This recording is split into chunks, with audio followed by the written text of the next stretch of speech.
Quero trazer uma muito breve palavra, como a semana passada, nesse tema. Primeiramente, também quero saludar os irmãos que nos visitam na família de Colômbia, colombianos que estão aí por primeira vez, não? Que vêm desde Catadal. Que o Senhor os bendiga muito. Não tive tempo de falar com eles e saber seus nomes, mas vocês são muito bem-vindos e que o Senhor os bendiga. Também, aí na família de 3 pessoas aí atrás também. Eu creio que já las visto. Pero bueno, um gosto tê-los outra vez. Me alegro muito também de ver a irmã Mariel, que teve uma semana muito difícil aí no hospital, passou na noite no hospital, está recuperando-se, sua saúde está em tratamento. Bueno, meus irmãos, quero seguir esse hilo, já que hoje falamos sobre a igreja perseguida, e quero começar com um pouco de história, vale? De Espanha. 1946, depois de 10 anos muito duros, houve um certo câmbio na situação dos evangélicos em Espanha, por causa da influência dos Estados Unidos. E naquele entonces entrava em vigor o Plano Marshall, um plano dos Estados Unidos para ajudar os países da Europa na pós-guerra. E claro, os países Estados Unidos prestavam dinheiro aos países europeus. E claro, Franco também desejava o apoio dos Estados Unidos, e por isso, porque queria agradar os estadunidenses, então flexibilizou um pouquito a mano dura com que tratava os evangélicos em Espanha. Assim que em 1946, depois de anos cerrado, esse templo, aqui onde hoje estamos, esse templo foi reaberto, os cultos foram reanudados, depois que o governador civil de Valência deu à igreja seu permisso. Temos arriba no despacho uma cópia do decreto, esse de 1946, onde se permitiu à igreja reanudar os cultos, mas durante anos estuvo esse espaço cerrado e não se podia alabar ao Senhor aqui publicamente. Assim que em 1946 também, depois de 10 anos, vai ser publicada a nossa revista, a revista de los bautistas espanhóis, el Eco Bautista, então chamada El Eco de la Verdad, pero durante os primeiros anos da ditadura de Franco não se podia publicar. Pero nem todo vai bem em 1946, porque nesse ano o jovem evangélico gallego José Morado é levado ao Conselho de Guerra. Su crime foi não arrodilhar-se em la misa de jura de la bandera. Escrevem a Franco solicitando o indulto a esse jovem, pero já estava seriamente enfermo. Nosso irmão José Morado morreu depois, muito pouco depois, por las condições de seu encarcelamento e o deterioro de sua saúde. Foi então um verdadeiro herói da fé nesse país. Em 1953, um grupo de irmãos de nossa igreja foi multado por presuntamente reunir-se de forma ilegal e clandestina em la casa de outra irmã, chamada Doña Vicenta Navasquillos, em la calle Colón 50. Entre os multados estava seu filho, Salvador Bonafé Navasquillos, padre de nosso maestro Isaías. Les haviam denunciado seus irmãos porque, ao visitar Doña Vicenta, a ele gostava cantar hinos e escuchar algum versículo da Bíblia. Estava cega, não podia ler a Bíblia, e então lhe denunciaram por reunião clandestina, 1953. Há algumas histórias como essa que estão nos livros, o livro de nosso irmão Jesus Milian, o livro também do Centenário de la Web. Há algumas histórias que estão contadas, mas há muitas outras que jamais foram contadas e que com o tempo foram olvidadas. Pero se hoje em Espanha gozamos de liberdade religiosa, ou ao menos tolerância religiosa, não podemos olvidar-nos jamais de lo que passou. Necessitamos acordar-nos. Hoje nos proponemos, meus irmãos, acordar-nos de los hermanos que sofrem hoje persecução religiosa em vários rincones do mundo, especialmente hoje em Oriente Médio. Eu os invito a ler esse texto que está na pantalla, e já lo hemos leído temprano com Verônica. Vamos ler-los juntos. Acuérdense de los presos.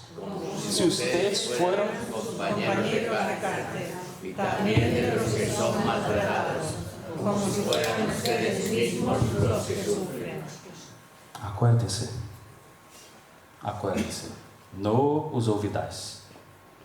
Padre, muchas gracias esta mañana por tu palabra, por este culto, por la escuela bíblica, por el tiempo con los niños. Qué maravillas ver tantos niños aquí en nuestro templo, Padre. Oramos ahora por esa palabra breve, pero que pueda llegar a nuestros corazones, en el nombre de Jesús. Amén. La memoria es un animal imposible de domesticar. He dicho eso en la predicación anterior. Muchas veces nos acordamos de cosas que deveríamos de olvidar, mientras que otras veces nos olvidamos de cosas que deveríamos de acordarnos.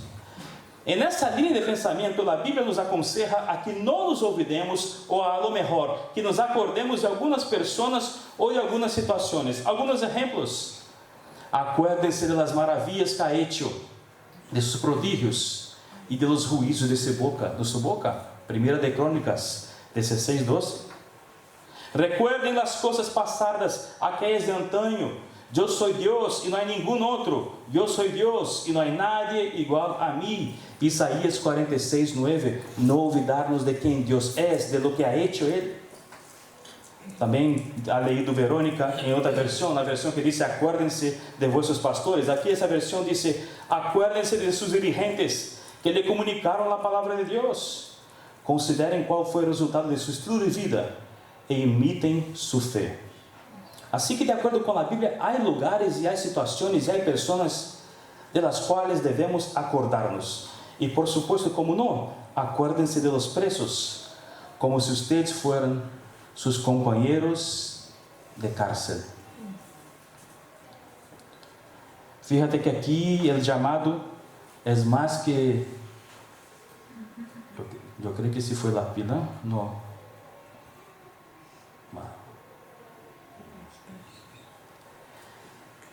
Aqui o chamado é mais que acordar-se, é um chamado à empatia, ou seja, poner-se na situação do outro, calçar suas sandálias, ou seja, aunque estén libertar, acordar-se de seus irmãos que estão presos, como se ustedes também estivessem presos. E hoje em dia isso é um grande reto. Poner-se no sítio de outro é um reto, porque há uma massificação de informações que recebemos todos os dias através das redes sociais, de los medios de comunicação, e isso termina por anestesiar-nos. São tantas tragédias, são tantas situações tristes que vemos nos periódicos a cada dia, que uno muitas vezes termina por alejar-se emocionalmente de todo. Então, hoje, quando se habla especialmente de pessoas que não conhecemos, ou que estão geograficamente lejos de nós outros, é difícil poner-se em seu sítio. Então, se miramos as notícias, nos cuesta empatizar. Por isso necessitamos mirar a palavra de Deus. Necessitamos mirar, por exemplo, a enseñança de Pablo em 1 de Coríntios 12, quando disse que todos nós outros somos membros de um só corpo, lo qual Jesucristo é a cabeça. Diz assim: lo certo é que há muitos membros, pero el cuerpo é solo uno. Assim que, por la lógica bíblica, somos membros de um só corpo. E entendemos que quando um membro sofre, todos sofrem. Quando um membro que está em Iraque sofre persecução, biblicamente todos sofrem persecução. Quando um membro que está em Irã, da igreja, do corpo de Cristo, padece algum tipo de sofrimento, por la lógica bíblica, todos padecemos algum tipo de sofrimento. Quando um membro da igreja, por sua fé, é levado à prisão, como passa em tantos países, por la lógica bíblica, todos nós outros afrontamos a prisão. É a palavra de Deus que nos ensina que ser cristiano é alegrar-se com os que se alegram, mas também é chorar com os que choram. Em 2012, eu estive em Cuba. Me acordo dessa viagem com um grupo de pastores de Brasil. Estive visitando igrejas, visitando pastores, missioneiros. Fidel aún vivia, mas já governava seu irmão Raúl. Havia uma série de restrições a nossa viagem como religiosos, lo que podíamos fazer, donde podíamos falar, lo que podíamos falar. Havia sempre o medo que em alguma casa onde estávamos aí ministrando, havia medo que houvesse sempre algum infiltrado, alguém do Partido Comunista estivesse aí infiltrado e pudesse denunciar-nos. Mas eu me acordo de falar com alguns pastores mais antigos, y escuchar de ellos cómo Dios les había sostenido en los años más duros del régimen. Algunos tuvieron la oportunidad de marcharse de Cuba, pero han decidido quedarse. Y hablando con esos hombres, entendí que Dios les había dado una unción especial, una porción doblada de su espíritu o cosa así, para resistir las persecuciones que habían enfrentado. Dios les había capacitado para resistir y seguir adelante, porque es así que Dios actúa en nuestras vidas. Dios no nos deja pasar por una situación sin capacitarnos para vivirla. La Biblia, mis hermanos, y la historia del cristianismo está ahí para probar. La persecución nunca ha sido capaz de debilitar o de destruir la iglesia. Nunca. La persecución nunca ha debilitado la iglesia. Lo que ha debilitado la iglesia siempre han sido las divisiones, las facciones, la frialdad espiritual y más. Precisamente en las épocas de persecución fue que la iglesia más creció y más se fortaleció. Fue un contexto de persecución y privación, donde Dios ha obrado los mayores y más impresionantes milagros. No sé por qué es así que Dios actúa. En Egipto con Moisés, en la época de Acabe y Jezabel en Israel, el profeta Elías, en los primórdios de la iglesia, la persecución, Dios actuando, obrando milagros a través de los apóstoles, todos ellos en contextos adversos han obrado grandes milagros.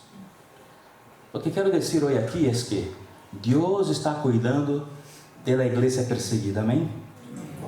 Dios les está concediendo hoy una unción especial que desconocemos nosotros para resistir esse tempo de persecução. Deus está obrando milagros indescritíveis em meio de ellos e através de ellos. A Deus les toca cuidar e Deus lo está haciendo, pero a nosotros nos toca acordarnos. E a pergunta nessa manhã é: será que lo hacemos? A lo mejor um dia para orar por la igreja perseguida é muito pouco.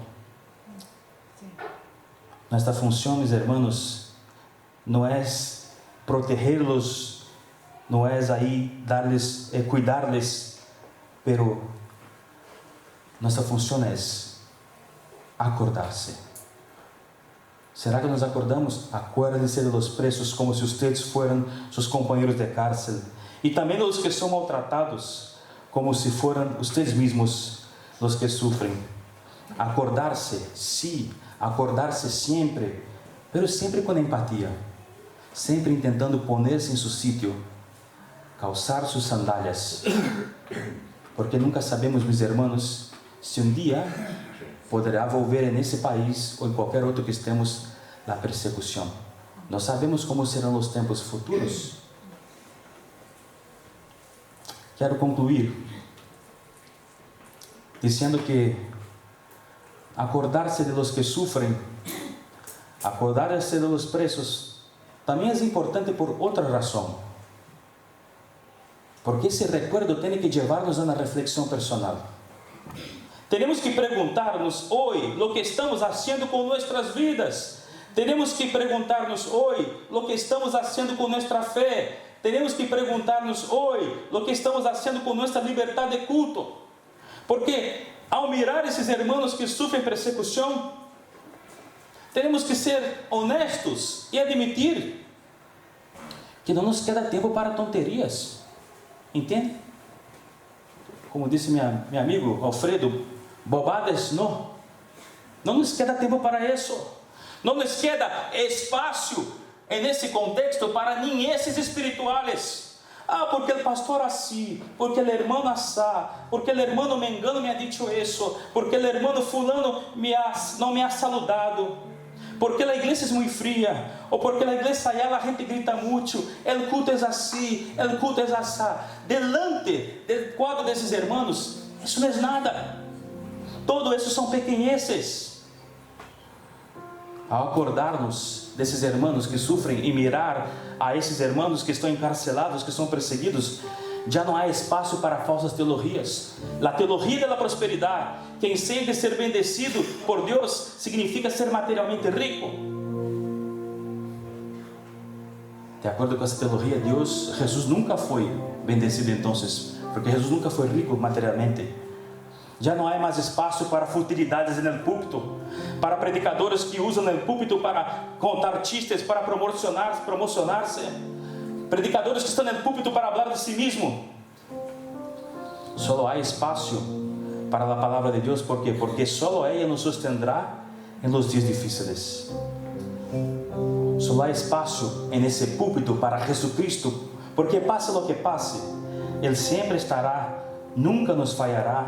Como dice la palabra, Jesucristo es el mismo ayer, hoy y por siempre. Entonces, ao acordarse de los que sufren hoy, ore por ellos como si estuviera sufriendo igual que ellos. Pero también evalúe a ti mismo. Evalúe a ti mismo. Ore por tu própria vida. ¿Por quê? Porque la persecución nunca matará la fe. Pero la frialdad, el conformismo, las futilidades espirituales, eso sí, pueden nos matar la fe. Sigamos adelante, mis hermanos, porque grande es la promesa y fiel es el que prometió. Que el Señor nos bendiga. Amén.